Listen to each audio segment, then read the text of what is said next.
everyone, it's Alex on the block and welcome to a new video.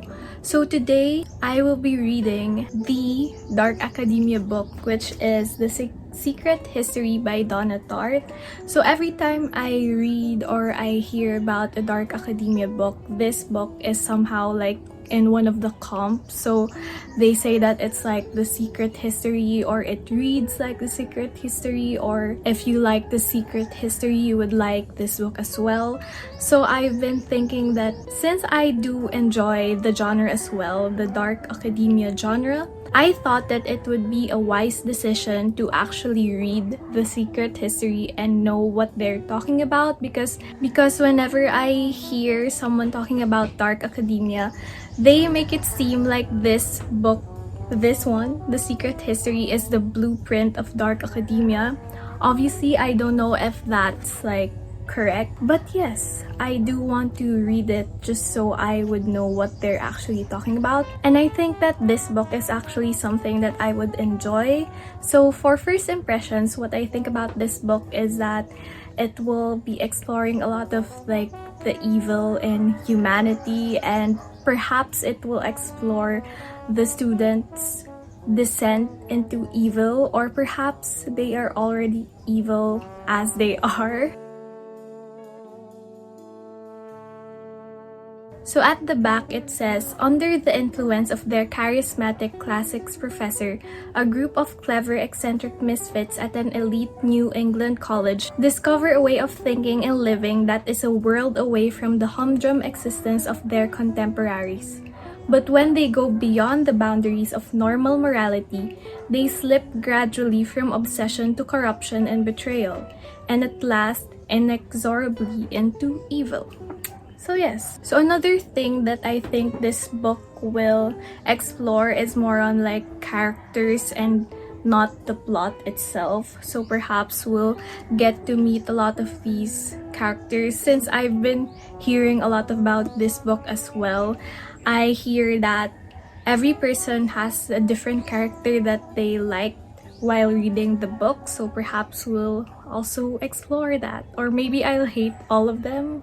So going into this book, I am definitely taking into account that this explores like dark themes and evil, and that the characters probably won't be that great like in terms of their morality and stuff. So yes, excited to read this.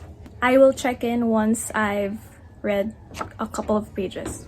Or actually, there's a prologue, so let me just read it and I'll say my first impressions. Okay, so I read the prologue, and all I can say is that I don't trust them, the one who's narrating. Yes. And if you've read If We Were Villains, the book about these Shakespeare people theater people who like are involved in murder of their friend or something, it's kind of like that, which is why now I get why people reference this when they're talking about If We Were Villains. First impressions, the writing is interesting.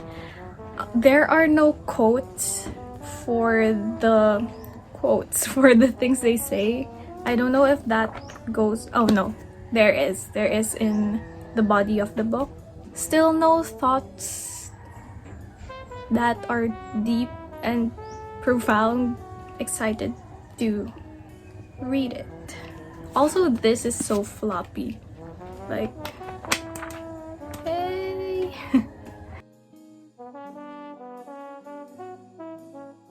Hello everyone, so I've read a bit of The Secret History. So for the first few pages, I actually thought that it kind of read like a true crime / thriller movie or series, and then it gradually transformed, and now it feels like this very elitist and mysterious like society. I don't know.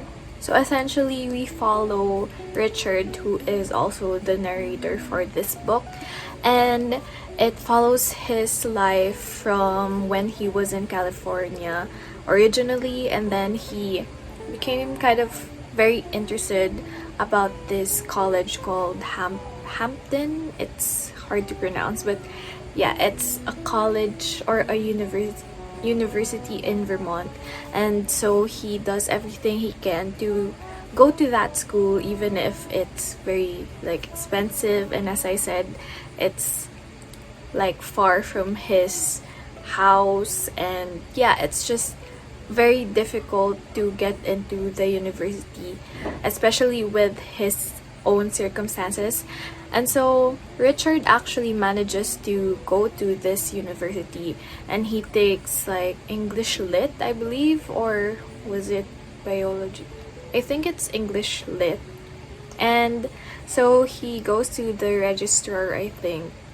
Obviously, I won't be able to remember the fine details of this book, but yeah, he goes to an academic office and he says that, can I just like take ancient Greek as a class? And the guy there, or like the professor, says that he can't because the ancient Greek professor is only accepting a handful of students, so 5 to be exact. So he goes to this guy's office and tries his luck to actually be included in the ancient Greek class, because he's actually very interested in ancient Greek and he has studied it for 2 years. And so yeah, the guy, the professor, he seems nice and he actually feels very like apologetic to Richard that he can't take him in his class because he's only accepting 5 students. And so Richard kind of just lets it go, and so it's like nothing I can do here anymore. Even if he is not part of the class, he's been very enamored by the students of ancient Greek, like the 5 students. So we have Bonnie, Henry, the twins, Charlie and Camilla. I don't know. There are twins, and then Francis. So those are the 5 students, and they all look like they're probably rich as hell. He observes them from afar and very like taken by them, and it actually kind of feels like, you know, that scene in Twilight where they like enter the cafeteria and Bella is just like so interested in them, and everyone has these different theories about them and stuff like that. So it feels kind of like that. Richard ends up being like acquainted to the students of this class, the 5 students, because they were talking amongst themselves and discussing like which ancient Greek thing they have to use for a certain exercise or something. And Richard just chimes in and says that, what if you do this, use this kind of method? I'm not knowledgeable about ancient Greek, and so I don't know what they're talking about actually, but yes, they become interested in him and he ends up taking the class. And by taking this class, you actually have to take all the subjects under the professor itself. So he will be the sole teacher of your whole university life, and so you are just surrounded by these people, by these 5 other people and the professor, obviously. It's just very weird to me. A good chunk of the chapter as well deals with like Julian, the professor's lesson on the self and letting go of your inhibitions and what really is inside you and the flaws of the romance. And yes, it's reading to be a very pretentious group of people who debate about ancient Greece amongst themselves only. Even if it's a strange premise that all of them are only under this professor, it still makes me very interested to read more of it. And the writing is actually quite accessible as well, although some parts are really like huge chunks that demand to be like paid attention to. So yeah, that's where we're at for The Secret History. Hello everyone, so I'm on page 150 of The Secret History, so about there. And I have, I think, a lot of thoughts, and I just annotated them here. So first of all, can't really put the book down because it's really good and it has this mysterious vibe to it, and I just want to keep on reading and reading and reading. And if I wasn't busy with stuff, I would be reading this non-stop. So firstly, okay, so the characters have been introduced, and out of all of them, probably my least favorite is Bunny. He is just so freaking horrible. And this book, I don't think I've said this yet, but the book feels like it's like the series Inventing Anna, except that Richard, the narrator, isn't really drawing attention to himself. He kind of wants to fade in the background and doesn't want to talk about his past, obviously, because it would bring up the things that he wants to kind of be hidden. Because remember, these people are rich and they're in an elite school, and obviously the class is kind of exclusive, so he doesn't really want to divulge information about himself. And then out of all the characters, I think Henry is the most I don't know if he's my favorite, but he's the one that I gravitate toward, just because he kind of feels decent and he's just minding his own business. But obviously I have a feeling that he is hiding a lot of things, which is also why I wanted to update you guys, because at page 150 things are kind of turning, and it's turning into a direction where something is going to be revealed, I think, about what they've been doing and stuff like that the narrator Richard isn't aware of yet. And then perhaps one of the most bizarre things about this group of people that I've read about is in this page, so I had to annotate it. So these people are so self-absorbed that they don't know popular culture. They don't really care much about things happening outside of their study, I guess, and their lives and their families and stuff like that.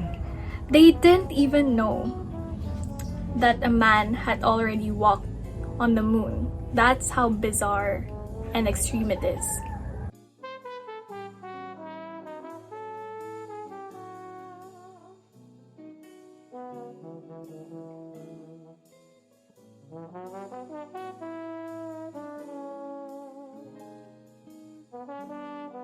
Hello, so I've read a bit more of The Secret History.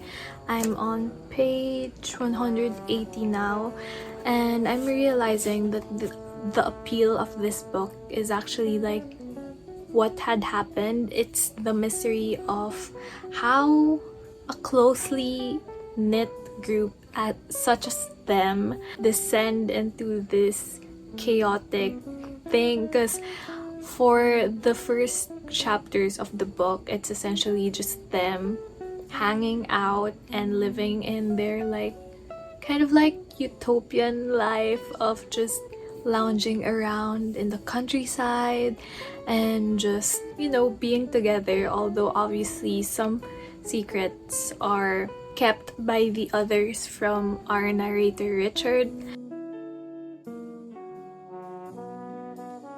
It's like someone is telling you a story and they're recalling all the events that happened and how it all crumbled down, and you're just there patiently waiting for them to show you how things had unraveled, because that's the mysterious part of it. Obviously, the group itself is also mysterious as well.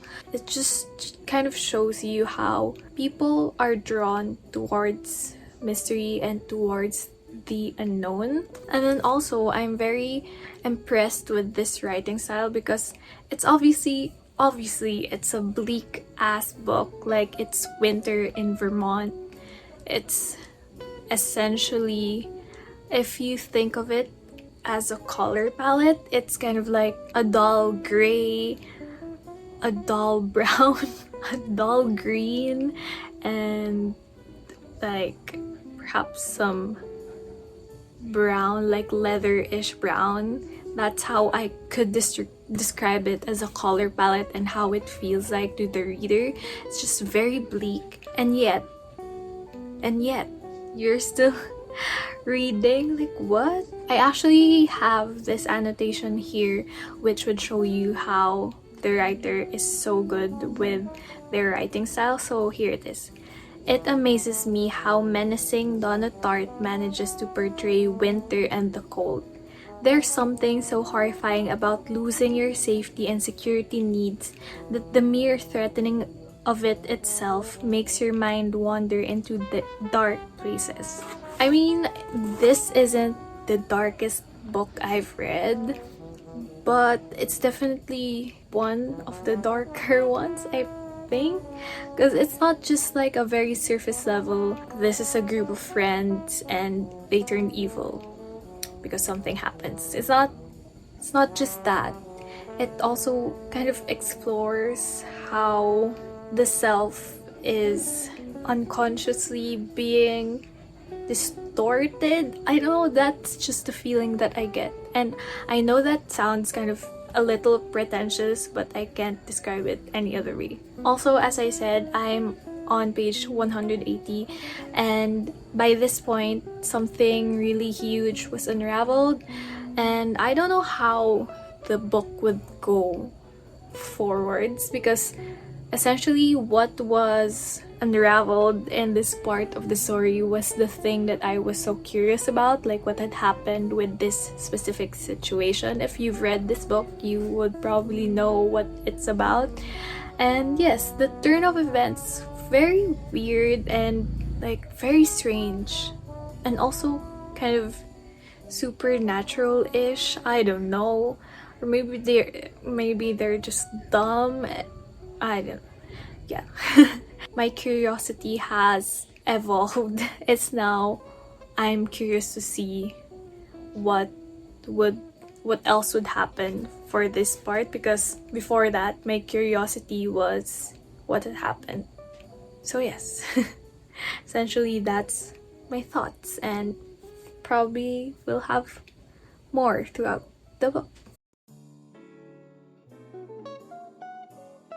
Sorry for the messy table, but we are in the final stretch. Literally have only that.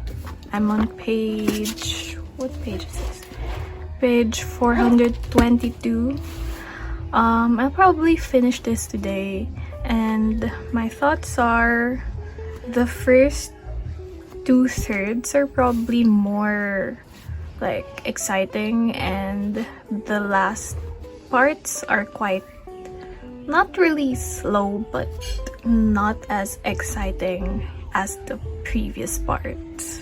But yeah, still very excited to finish, and I actually procrastinated reading it again because I only have a few pages left, and oh my god. Anyway, let's get to reading.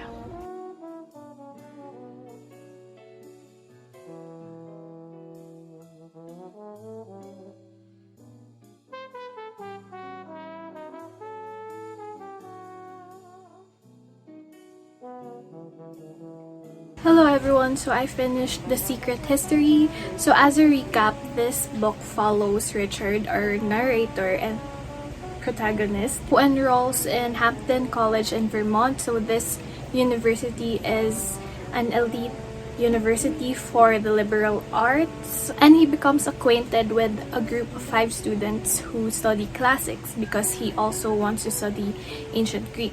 So this group of students are under a single instructor, and for some reason, luck maybe, Richard becomes one of the students under that professor who is called Julian. So the group is very exclusive, and they kind of keep to themselves a little bit, and they maintain this certain degree of closeness with one another.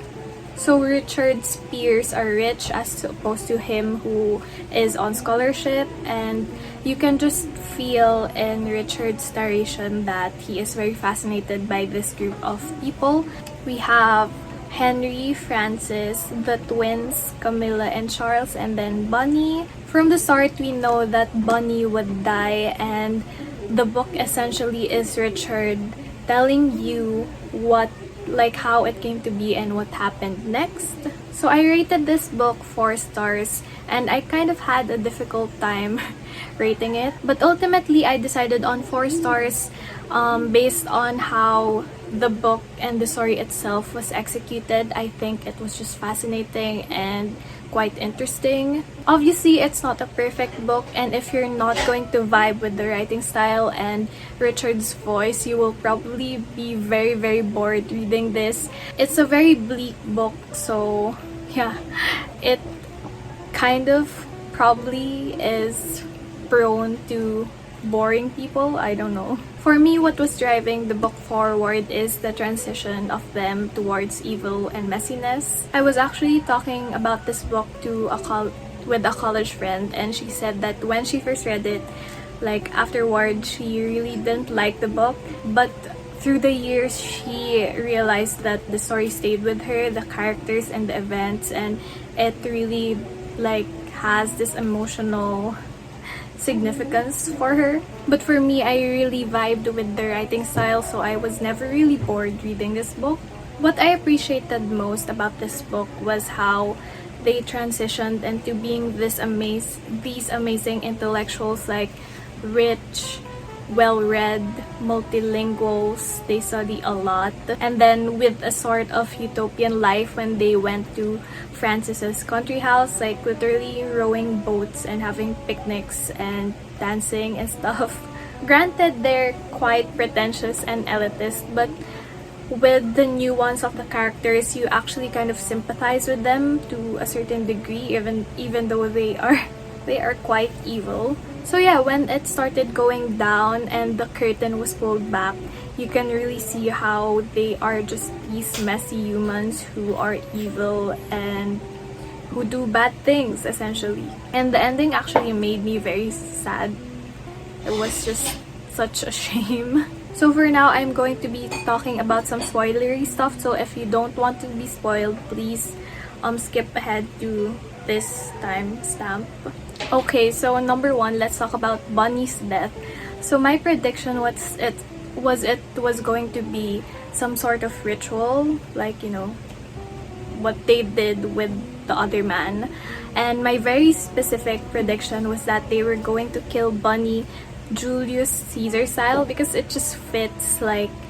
It's been mentioned that Bunny, I think, liked Julius Caesar, and it just fits to have a death that is quite ceremonial, I believe, for science, because they're very into exploring a lot of things.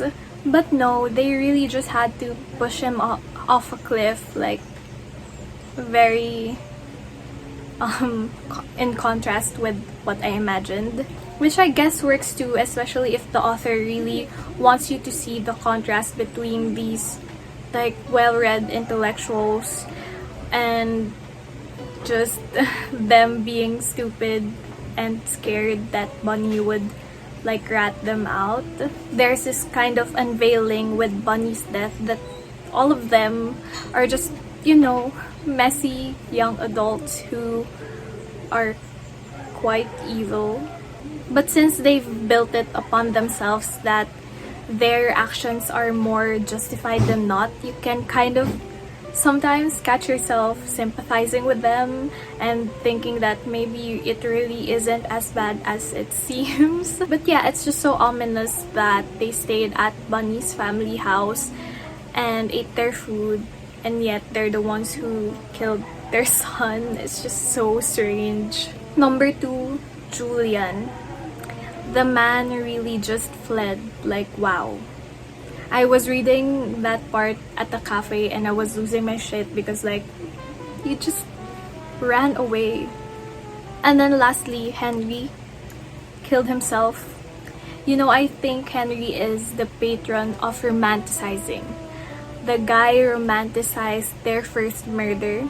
The guy romanticized their field of study to the point that he thinks that Julian is some sort of heavenly being, and you know, romanticized even his suicide, because if you read the book, you'll remember that there's a scene where Richard was saying that Henry actually looked joyous when he pulled the trigger.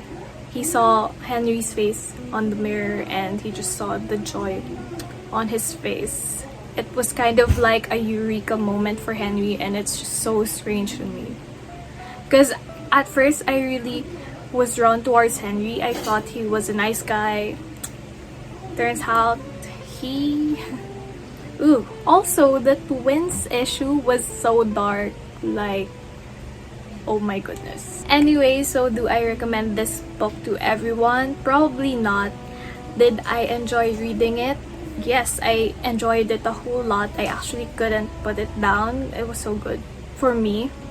But you know, it discusses a lot of problematic issues, and if you really won't vibe with the writing style, you'll think this is boring. And if you don't want to read about people turning evil, or perhaps they were evil in the first place, don't read this book. Check out the trigger warnings, because there's a lot of trigger warnings. So yeah, anyway, if you read the book, please comment down below your thoughts. If you haven't read the book, comment down below if you want to read it. And once again, thank you for watching. Hopefully I'll see you in the next video. Bye bye.